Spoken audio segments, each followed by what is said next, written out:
الحمد لله رب العالمين والصلاة والسلام على رسول الكريم أما بعد فأعوذ بالله من الشيطان الرجيم بسم الله الرحمن الرحيم وَلَقَدْ جَاءَهُم مِّنَ الْأَنبَاءِ مَا فِيهِ مُزْدَجَرٌ حِكْمَةٌ بَالِغَةٌ فَمَا تُغْنِ النُّذُرُ فَتَوَلَّ عَنْهُمْ يَوْمَ يَدْعُ الدَّاعِ إِلَى شَيْءٍ نُكْرٍ خُشَّ عَنْ أَبْصَارُهُمْ يَخْرُجُونَ مِنَ الْأَجْدَاثِ كَأَنَّهُمْ جَرَادٌ مُنْتَشِرٌ مُهْطِعِينَ إِلَى الدَّاعِ يَقُولُ الْكَافِرُونَ هَذَا يَوْمٌ عَسِرٌ كذبت قبلهم قوم نوح فكذبوا عبدنا وقالوا مجنون وازدجر صدق اللہ العظیم۔ واجب الاحترام سامعین، السلام علیکم ورحمۃ اللہ وبرکاتہ۔ آج سورہ القمر کی ہم نے 4 سے لے کے 8 نمبر آیات تک تلاوت کرنے کی سعادت حاصل کی ہے۔ ان آیات کا ترجمہ یوں ہے: اور پہنچ چکی ہیں ان کے پاس پہلی قوموں کی بربادی کی اتنی خبریں جن میں بڑی عبرت ہے۔ وہ خبریں سراسر حکمت ہیں، پس ڈرانے والوں نے کوئی فائدہ نہ پہنچایا۔ پس آپ رخ انور پھیر لیں ان سے، ایک روز بلائے گا انہیں بلانے والا ایک ناگوار چیز کی طرف۔ خوف سے ان کی آنکھیں جھکی ہوں گی، قبروں سے یوں نکلیں گے جیسے وہ پراگندہ ٹڈیاں ہیں، ڈرتے ڈرتے بھاگے جا رہے ہوں گے بلانے والے کی طرف۔ کافر کہتے ہوں گے یہ بڑا سخت دن ہے۔ جھٹلایا ان سے پہلے قوم نوح نے، یعنی انہوں نے جھٹلایا ہمارے بندے کو اور کہا یہ دیوانہ ہے، اور اسے جھڑکا بھی گیا۔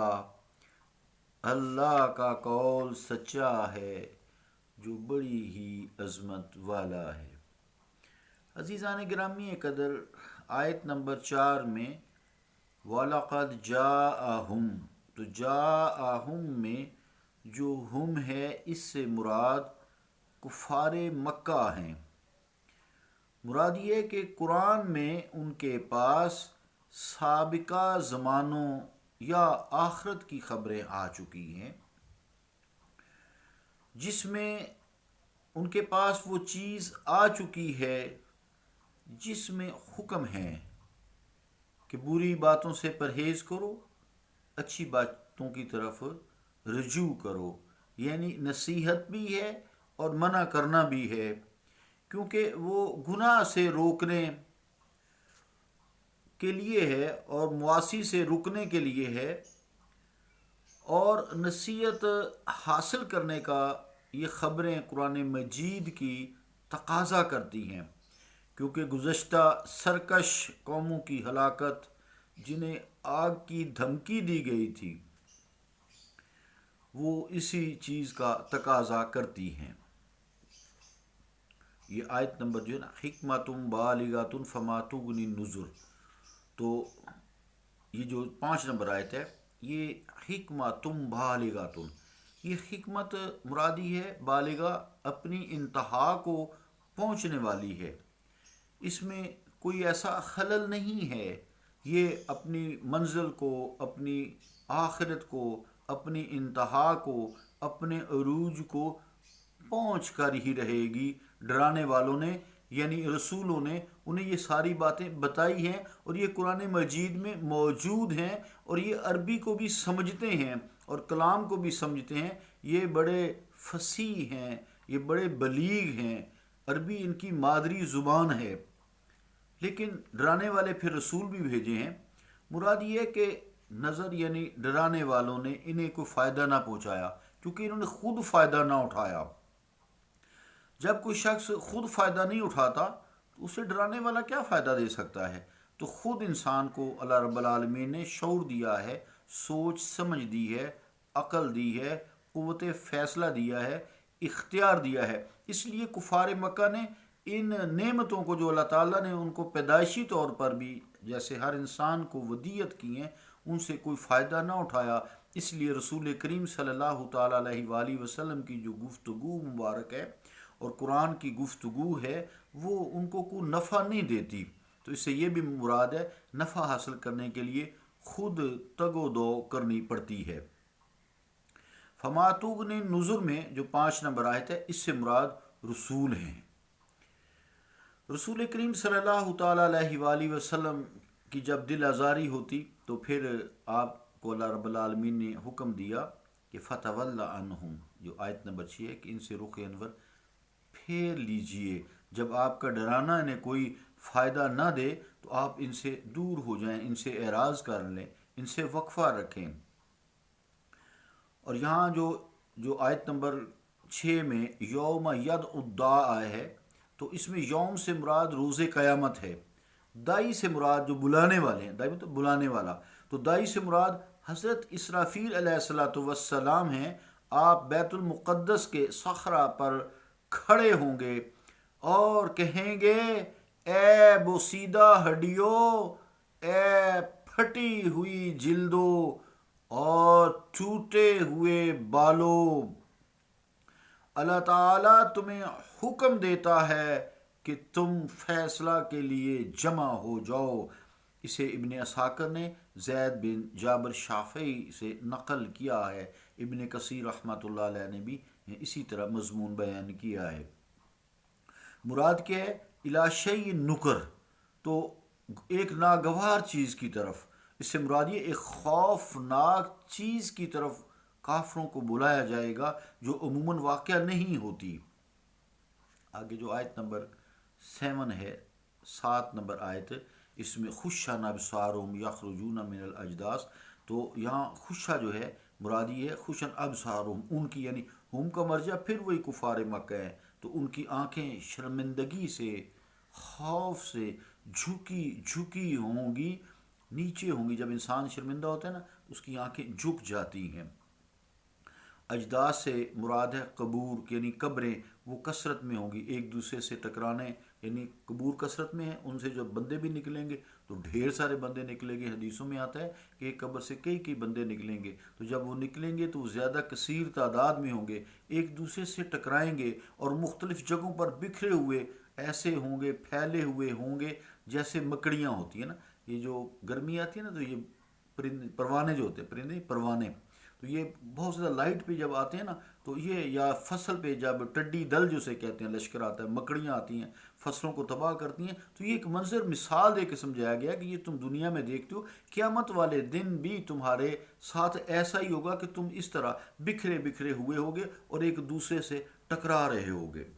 مہطعین الی الداع جو 8 نمبر آیت ہے، اس میں یعنی پھر وہ جلدی بلانے والے کی طرف دوڑیں گے، اپنی جلدی گردن آگے چلی جائے گی نا جسم سے، تو یعنی گردنیں آگے کو لمبی کیے ہوئے اور اسے دیکھتے بھی جائیں گے اور بھاگے اللہ رب العالمین کی بارگاہ میں پیش کیے جائیں گے۔